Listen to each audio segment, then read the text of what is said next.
നടിയെ ആക്രമിച്ച കേസിൽ ദിലീപിനെ വെറുതെ വിട്ട വിധിയിൽ സമൂഹമാധ്യമത്തിൽ പ്രതികരണവുമായി അതിജീവിത. പൾസർ സുനി തന്റെ ഡ്രൈവർ എന്ന് പറയുന്നത് ശുദ്ധ നുണയാണ്. വിധിയിൽ അത്ഭുതമില്ലെന്നും പ്രതികരണം. കഴിഞ്ഞ കുറച്ചു കാലങ്ങളായി കോടതിയിൽ വിശ്വാസമില്ലെന്നും അതിജീവിത പ്രതികരിച്ചു. സിജോ വർഗീസ് വിവരങ്ങൾ നൽകും. സിജോ, ഇൻസ്റ്റഗ്രാമിലൂടെയാണ് അതിജീവിത ഇങ്ങനെ ഒരു പ്രതികരണം നടത്തിയിട്ടുള്ളത്. 6 പ്രതികൾക്ക് മാത്രം ശിക്ഷ വിധിക്കുകയും മറ്റ് 4 പേരെ വെറുതെ വിടുകയും ചെയ്ത വിധിയിൽ വലിയ നിരാശ പ്രകടിപ്പിക്കുകയാണോ അതിജീവിത?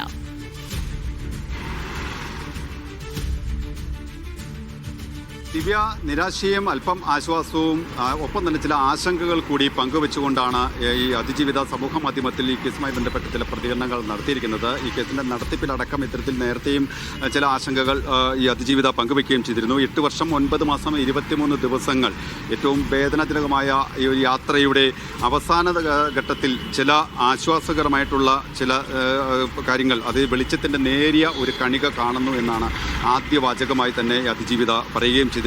പ്രതികളിൽ 6 പേർ ശിക്ഷിക്കപ്പെട്ടിരിക്കുന്നു. അപ്പോൾ പ്രതികളുണ്ട്, കെട്ടിച്ചമച്ചൊരു കേസാണ്, അല്ലെങ്കിൽ ഇതിന് പിന്നിൽ ചില ഗൂഢാലോചനകളൊക്കെ ഉണ്ട് എന്ന് പറയുമ്പോഴും പ്രതികളുണ്ട്, ഈ സംഭവം യഥാർത്ഥമായി നടന്ന ഒരു കാര്യമാണ് എന്നുള്ളത് ബോധ്യപ്പെട്ടിട്ടുണ്ടല്ലോ. അപ്പോൾ ആ ഒരു കാര്യമാണ് പ്രധാനമായും ഇതിനെ എതിർത്ത് പറഞ്ഞിരിക്കുന്നത്, അല്ലെങ്കിൽ ഇതിന് ഗൂഢാലോചന ഉണ്ട് എന്ന് പറഞ്ഞ് സമർത്ഥിച്ച് നിന്ന ആളുകൾക്ക് ഇപ്പോൾ ഒരു ആശ്വാസമൊക്കെ കിട്ടുന്നുണ്ടാകുമെന്നൊക്കെ പറയുന്നുണ്ട്. അതുകൊണ്ട് തന്നെ ഈ 1-ാം പ്രതി ഈ പൾസർ സുനി തൻ്റെ ഡ്രൈവറായിരുന്നു എന്നുള്ള ഒരു കാര്യം അത് തെറ്റാണ്. ഒരു സിനിമയ്ക്കായി പ്രൊഡക്ഷൻ നിയോഗിച്ച ഒരാളാണ് പൾസർ സുനി. അതുമായി ബന്ധപ്പെട്ടുള്ള ഒരു പരിചയം മാത്രമാണ് ഉള്ളത്. ഒരുപക്ഷെ ഈ വിധി എന്നെപ്പോലെ തന്നെ, അല്ലെങ്കിൽ തന്നെപ്പോലെ തന്നെ ഈ സമൂഹത്തെയും ഒരുപക്ഷെ നിരാശപ്പെടുത്തിയിട്ടുണ്ടാകും. പക്ഷേ അതിലൊരു അത്ഭുതം താൻ കാണുന്നില്ല. 2020 അവസാന ഘട്ടത്തിൽ തന്നെ ഇത്തരത്തിൽ ഒരു നീക്കുപോക്കുകൾ അല്ലെങ്കിൽ ചില നീക്കങ്ങൾ നടക്കുന്നതായി തനിക്ക് ബോധ്യപ്പെട്ടിരുന്നു എന്നുള്ളതാണ് പ്രധാനമായിട്ടും ഇതിൽ പറയുന്നുണ്ട്. കുറ്റാരോപണത്തിൽ ഒരാളുടെ കാര്യത്തിലേക്ക് മാത്രം അടുക്കുമ്പോൾ കേസ് അതുവരെ കൈകാര്യം ചെയ്യുന്ന രീതിയിൽ നിന്ന് മാറുന്നു, അല്ലെങ്കിൽ അതുമായി ബന്ധപ്പെട്ട ചില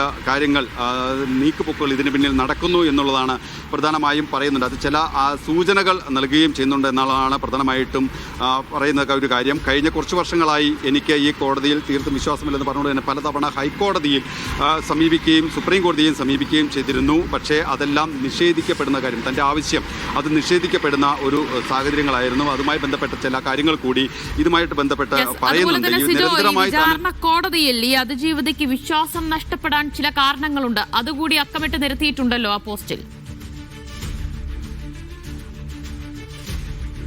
തീർച്ചയായും അങ്ങനെ തന്നെയാണ്. കാരണം ഈ കേസുമായി ബന്ധപ്പെട്ട് അതിന് പിന്നീട് ഈ അതിജീവിതയും ഒപ്പം തന്നെ അതിജീവിതയുടെ അഭിഭാഷകടക്കം ക്രൂരമായ സൈബർ ആക്രമണത്തിന് വിധേയമാകേണ്ട ഒരു സാഹചര്യം ഉണ്ടായി എന്നുള്ളതാണ് പ്രധാനപ്പെട്ട ഒരു കാര്യം. അതുപോലെ തന്നെ അത് കടുത്ത മാനസിക സമ്മർദ്ദവും ഒപ്പം തന്നെ ഈ മാനസിക സംഘർഷം എല്ലാം തന്നെ അനുഭവിക്കുകയും ചെയ്തിരുന്നു. നിയമത്തിൻ്റെ മുമ്പിൽ ഈ രാജ്യത്തെ എല്ലാ പൗരന്മാരും തുല്യരല്ല, ഒരു തിരിച്ചറിവ് നൽകിയതിന് നന്ദി എന്നുള്ള ഒരു പരാമർശം അതിനകത്ത് ഉണ്ട്. ഉയർന്ന നീതിബോധമുള്ള ന്യായാധിപന്മാർ ഉണ്ടാകുമെന്ന് തന്നെയാണ് ഇപ്പോഴും വിശ്വസിക്കുന്നത് എന്ന് ഈ പോസ്റ്റിൽ പറഞ്ഞു വെക്കുകയും ചെയ്യുന്നുണ്ട്. യാത്രയിൽ അത്രയും കൂടെ നിന്ന എല്ലാ മനുഷ്യർക്കും നന്ദിയോടെ മനുഷ്യരെ ചേർത്ത് പിടിക്കുന്നു. അതുപോലെ തന്നെ അതിക്ഷേപകരമായ കമൻറ്റുകളും പണം വാങ്ങിയുള്ള നുണക്കഥകളും ഉപയോഗിച്ച് എന്നെ ആക്രമിക്കുന്നവരോട് നിങ്ങളത് തുടരുക തന്നെ വേണം, അതിനാണ് നിങ്ങൾ പണം വാങ്ങിയിരിക്കുന്നത് എന്നാണ് അതിജീവിത പറഞ്ഞു വെക്കുകയും ചെയ്യുന്നത്. ഈ കേസിൽ തൻ്റെ അടിസ്ഥാന ആവശ്യങ്ങൾ സംരക്ഷിക്കപ്പെട്ടിട്ടില്ല എന്ന് പ്രധാനമായും പറയുകയും ചെയ്യുന്നുണ്ട്. അത് ഏറ്റവും പ്രധാനമായും പറയുന്നത് ഈ തെളിവായ മെമ്മറി കാർഡ് കോടതിയിൽ കസ്റ്റഡി ഉണ്ടായിരിക്കും, അത് 3 തവണ അനധികൃതമായി തുറന്നുവെന്നും പരിശോധിച്ചുവെന്നും കണ്ടെത്തി. പക്ഷേ അതുമായി ബന്ധപ്പെട്ടിട്ടുള്ള തൻ്റെ ആവശ്യങ്ങൾ, അടിസ്ഥാനപരമായ ചില ആവശ്യങ്ങൾ ഉന്നയിച്ചിരുന്നു, അത് സംരക്ഷിക്കപ്പെട്ടിട്ടില്ല എന്ന് പറയുന്നുണ്ട്. മറ്റൊന്ന്, ഈ കേസിൽ ആദ്യം എത്തിയ 2 പബ്ലിക് പ്രോസിക്യൂട്ടർമാർ കോടതിയിൽ അന്തരീക്ഷം പ്രോസിക്യൂഷനോട് ശത്രുതാപരമായി പെരുമാറുന്നത് വ്യക്തമാക്കിക്കൊണ്ട് രാജിവെച്ചു എന്നുള്ളതാണ് പറയുന്നത്. അവർ ഇരുവരും വ്യക്തിപരമായി ഈ കോടതിയിൽ നിന്ന് നീതി പ്രതീക്ഷിക്കേണ്ട എന്ന് തന്നോട് വ്യക്തിപരമായി പറഞ്ഞെന്നും ഇതിനകത്ത് പറഞ്ഞു വെക്കുകയും ചെയ്യുന്നുണ്ട്. മറ്റൊന്ന്, മെമ്മറി കാർഡ് അനധികൃതമായി കൈകാര്യം ചെയ്തു എന്നതുമായി ബന്ധപ്പെട്ട സമഗ്രമായ അന്വേഷണം നടത്തണമെന്ന് പലതവണ താൻ ആവശ്യപ്പെട്ടിരുന്നു. എന്നാൽ അതുമായി ബന്ധപ്പെട്ട അന്വേഷണ റിപ്പോർട്ട് ആവശ്യപ്പെട്ടിട്ടും അത് നൽകുകയും ചെയ്തിട്ടില്ല. പിന്നീട് ഹൈക്കോടതി ഇടപെടലിനെ തുടർന്നാണ് ഈ ആവശ്യം അംഗീകരിക്കപ്പെട്ടത് എന്നും പ്രധാനമായും ചൂണ്ടിക്കാണിക്കപ്പെടുന്നുണ്ട്. അതുപോലെ തന്നെ ഈ ജഡ്ജിയെ മാറ്റണം എന്നല്ലെങ്കിൽ കോടതിയിൽ അവിശ്വാസമുണ്ട് എന്നുള്ള കാര്യമൊക്കെ പറയുമ്പോൾ ഈ പ്രതിഭാഗം ഇതേ ജഡ്ജി തന്നെ ഈ കേസ് തുടർന്ന് പരിഗണിക്കുന്ന ആവശ്യമായി ഹർജിയിൽ കക്ഷി ചേർന്നു.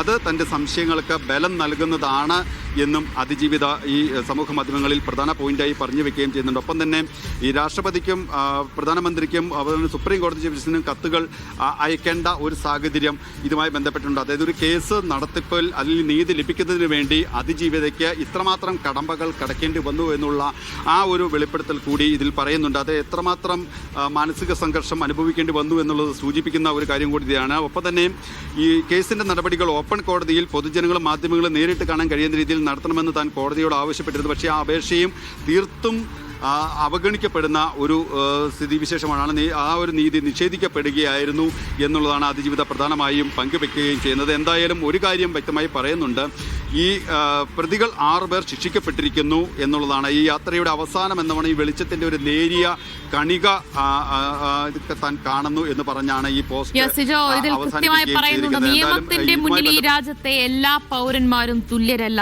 എന്ന തിരിച്ചറിവ് നൽകിയതിന് നന്ദി എന്ന് എടുത്തു പറയുന്നുണ്ട്. തനിക്ക് നീതി ലഭിച്ചില്ല എന്ന കൃത്യമായ ബോധ്യം അതിജീവിതയ്ക്കുണ്ട്. അപ്പോൾ മേൽക്കോടതിയിൽ നിന്നെങ്കിലും തനിക്ക് നീതി ലഭിക്കുമെന്ന പ്രതീക്ഷ പങ്കുവയ്ക്കുകയാണോ അതിജീവിത?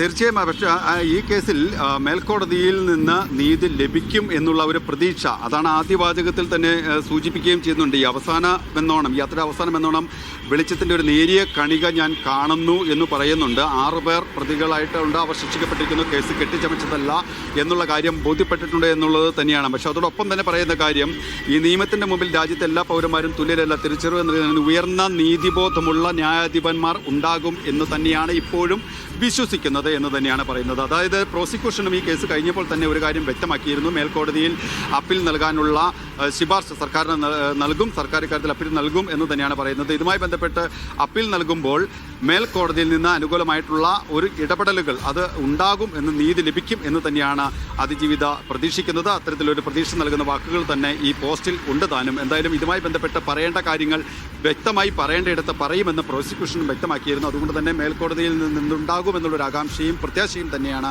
ഇപ്പോഴും അതിജീവിതയ്ക്ക് ഒപ്പം തന്നെ പൊതുസമൂഹത്തിലും.